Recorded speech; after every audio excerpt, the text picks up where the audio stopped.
All right, this is how to cut a rafter for somebody that's never cut a rafter before or has tried and failed.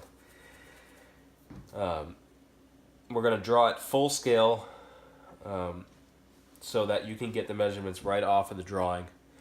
You could trace it. You can see it right there in front of your face how it works and how it fits. We're also at the same time going to determine the gable wall framing so you know where to put the ridge. Because if the ridge is at the wrong elevation, the rafters won't fit right.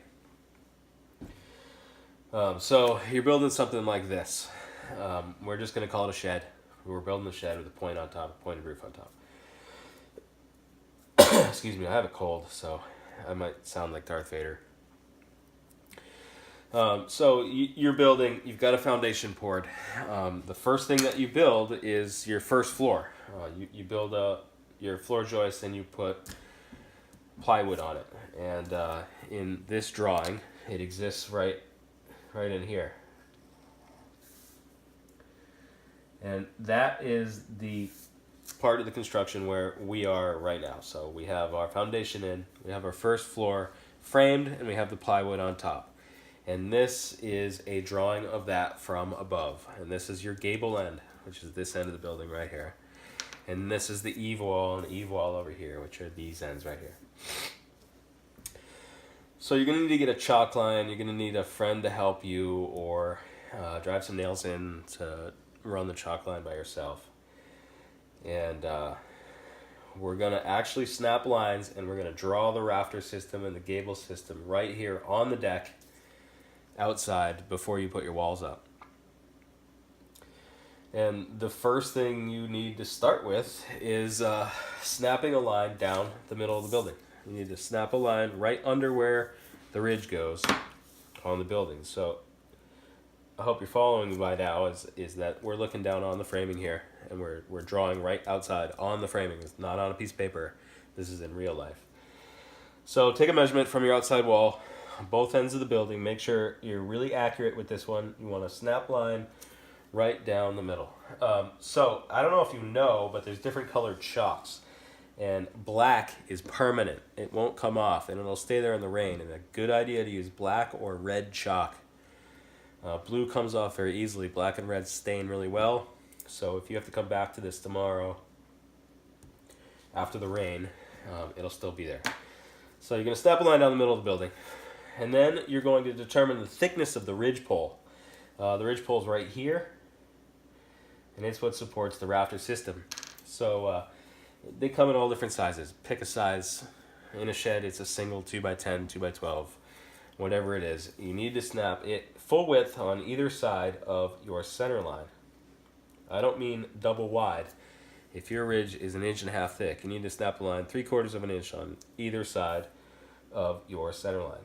So you have your full scale ridge pole snapped on the floor down the middle of your construction.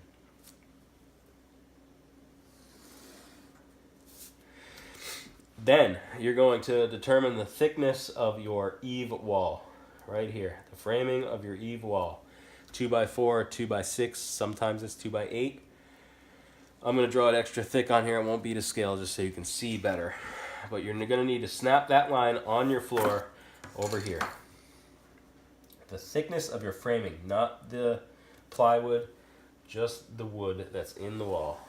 Snap it right down there, down the eave end. You're going to want to snap a reference line across your gable end. It doesn't matter the dimension as long as it's parallel. 2 feet, 1 foot. I like to do a foot because I can reach over and I got room to put my coffee and beer and whatever. I'm just going to snap a parallel line down here on the gable end. Like that. So to go back, I have the thickness of my exterior wall snapped here. I have the thickness of my ridge snapped here. Right where they go. Right on the spot where they're going to live. And then I have a reference line right here. And this reference line is important. It's going to show you the measurement to your ridgepole. Now we got to determine pitch of the roof. If you've picked out a pitch, or if you know a pitch, I'm not going to go into the definition of roof pitch, but I'll show you how to put it on the floor here.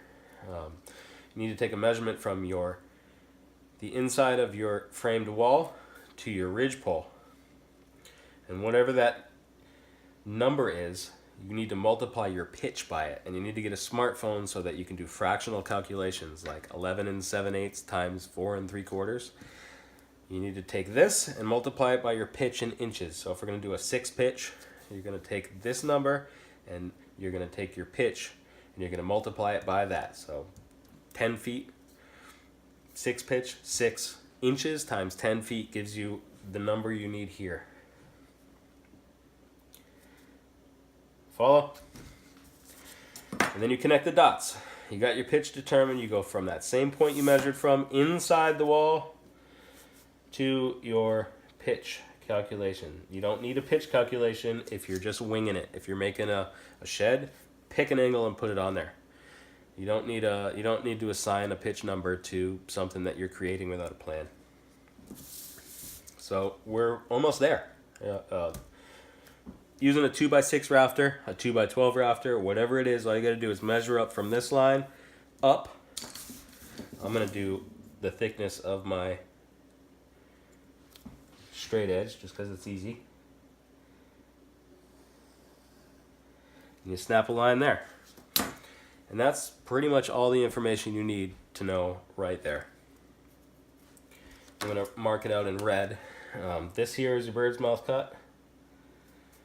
This is the bottom of the rafter. It's your plumb cut up against the ridge. And this is the top of the rafter. Now, if you're going to go beyond, if you're going to put trim out there, I'm not going to go into how to create trim or how to cut the end of your rafter. If you're going to go beyond, you need to take into account the thickness of your sheathing. If you're going to put 1/2-inch sheathing on the outside of 1/2-inch plywood on the outside of your framing, you need to mow out a 1/2 inch right here, or else your rafter won't fit right. You follow? It won't click in, it won't hit your ridge right. Now, to determine the height of your ridge, it's all right here. Your reference line indicates the height of your framed wall, the top of your framed wall. So if you draw your ridgepole in here, full scale to whatever it is, it could be 15 inches tall, it could be 9 1/4, whatever it is, and you measure from here to your reference line, that's how tall the post has to be on top of your framed gable wall to hold up your ridgepole.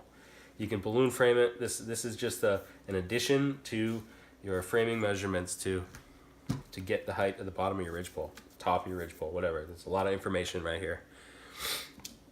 I hope that makes sense.